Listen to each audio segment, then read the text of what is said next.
Nobel शांति पुरस्कार क्या है? ये क्यों दिया जाता है? नोबेल पीस प्राइज विश्व का सर्वोच्च सम्मान है जो हर साल Nobel foundation, the Norway Nobel committee द्वारा शांति, मानव अधिकार और सहयोग के लिए विशेष योगदान के लिए दिया जाता है। अल्फ्रेड नोबेल के अनुसार इसका मेन उद्देश्य है कि राष्ट्रों के बीच मैत्री और सहयोग को बढ़ावा देना, दूसरा भू राजनीतिक संघर्षों और हथियारों को कम करना, तीसरा न्याय और मानवाधिकार और लोकतंत्र की रक्षा करना। यह 1980 से पहले केवल 4 अमेरिकी राष्ट्रपति को मिल चुका है। इस बार डोनाल्ड ट्रंप ने अपनी एड़ी चोटी का जोर लगाया कि हमें नोबेल शांति पुरस्कार मिल जाए। ट्रंप ने यह पुरस्कार जीतने के लिए कई सालों तक सब कुछ किया, भाषण दिया, ट्विटर पर पोस्ट किया, विदेश दौरों के दौरान मीडिया में सबसे बड़े सम्मान कहा इसको, और कई बार नामांकन भी करवाया। 2018, 20 और 25 में नामांकन हुआ इसका। बेंजामिन नेतन्याहू ने और मैक्रो रूबियो, हुन मोनेट और कई अन्य लोगों ने इसे प्रस्तावित किया। पाकिस्तान ने भी 2025 में भारत पाक संघर्ष शांत करने के प्रयास के लिए नामांकित किया। इसको ब्रदरहुड के लिए भी, मध्य पूर्व में शांति स्थापित करने के प्रयास के लिए भी डोनाल्ड ट्रंप को का नाम प्रस्तावित किया गया। उन्हें 7 अनंत युद्ध खत्म करने का दावा किया उन्होंने, और माना गया कि 2025 में इजराइल हमास वॉर में भी मध्यस्थता करी और उसको भी रुकवाने की पूरी उन्होंने कोशिश की। ट्रंप ने कई सालों तक शांति निर्माता बनने की भी कोशिश करी। उन्होंने कई प्रयास उनके शामिल रहे। अब्राहम एकॉर्ड्स को प्रभावित करने के करा, मध्य पूर्व में अरब राष्ट्रों और इजराइल के बीच रिश्तों को सामान्य करने में योगदान दिया। बंद युद्ध रेखाओं मध्यस्थता जैसे अमेरिका और अजरबैजान कॉन्फ्लिक्ट और कंबोडिया और थाईलैंड बॉर्डर कॉन्फ्लिक्ट और शांति समझौते में समझौता हासिल करना रहा। इजराइल ईरान कॉन्फ्लिक्ट में सीज फायर करने का भी उन्होंने दावा किया, लेकिन वह अक्सर खुद इस प्रयास को सबको चौंकाने वाला परिणाम बताते थे, जैसे उन्होंने 7 युद्ध समाप्त किए।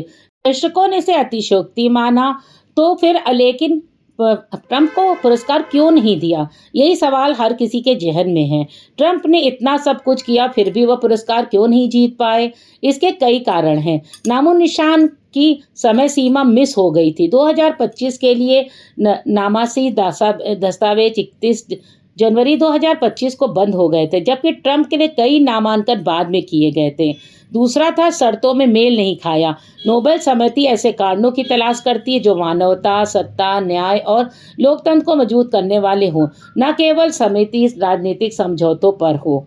तीसरा था माध्यमिक कारण और आलोचनाएं। ट्रंप अक्सर अंतर्राष्ट्रीय संगठनों को घृणा दिखाते हैं, पर्यावरण और मानवाधिकार को अनदेखा करते हैं, कई संघर्षों को बढ़ाया है। इन कारणों से उन्हें शांति पुरस्कार योग्य कार्यों में पूरा नहीं माना गया, और राजनीतिक टिप्पणी भी इसका बहुत महत्वपूर्ण कारण रही। समिति ने यह संकेत दिया कि वह लोकतंत्र और लोकतांत्रिक मूल्य संरक्षित करने को अधिक महत्व देती है, जैसे राजनीतिक दमन के खिलाफ संघर्ष, न कि केवल विदेशी समझौते। 25 का नोबेल शांति पुरस्कार मारिया कोरेना मचेडो को मिला। उन्होंने वेनेजुएला में लोकतांत्रिक परिवर्तन और तानाशाही के खिलाफ संघर्ष के लिए यह सम्मान पाया। उनमें से सम्मान को आधा ट्रंप को समर्पित किया और कहा, उनकी रणनीति मेरे संघर्ष को मजबूत करती है। ट्रंप ने इसके बाद समीक्षा की और कहा, उन्होंने मेरे लिए भी समर्पण किया, लेकिन उसको बनने का समय नहीं आया। ट्रंप ने लंबे समय से इस पुरस्कार को पाने की कोशिश की। बेहतर शब्दों में कहें तो इसकी चाह न उसके विदेश नीति गतिविधियों की दिशा निर्धारित की। लेकिन शांति पुरस्कार सिर्फ समझौते से नहीं दिया जाता, यह उन लोगों को मिलता है जिन्होंने मानवाधिकार, न्याय, लोकतंत्र के लिए जोखिम उठाए हो। ट्रंप के मामले में उनकी ओर से किए गए अनेकों प्रयास के बावजूद नॉर्वे की कमेटी यह नहीं मानती कि उन्होंने नोबेल की आत्मा को पूरा किया। इस साल पुरस्कार जीतने वाली मारिया कोरेना मचाडो को भी यही संकेत दिया गया कि शांति सिर्फ युद्ध से नहीं, लोकतंत्र से ही बनती है। पीस प्राइज जीतने वाली वेनेजुएला की विपक्ष नेता मारिया कोरेना मचाडो ने लोकतंत्र के लिए अपनी लंबी और बहादुर लड़ाई के लिए यह पुरस्कार प्राप्त किया। वह ऐतिहासिक सम्मान के बाद दुनिया भर के नेताओं संगठनों ने उन्हें बधाई दी। एशिया, यूरोप और अमेरिका तक की सरकारों ने भी उनकी इस सफलता को लोकतंत्र की जीत बताया। उन्होंने खुद पुरस्कार को वेनेजुएला की जनता का सम्मान बताया और उसका श्रेय उनके संघर्ष और साहस और लोकतंत्र के अधिकार को दिया। ट्रंप ने इसे तुरंत राजनीतिक फायदे के लिए इस्तेमाल किया। नोबेल कमेटी भ्रष्ट है, लेकिन दुनिया जानती है कि असली शांति मैंने ही लाई है।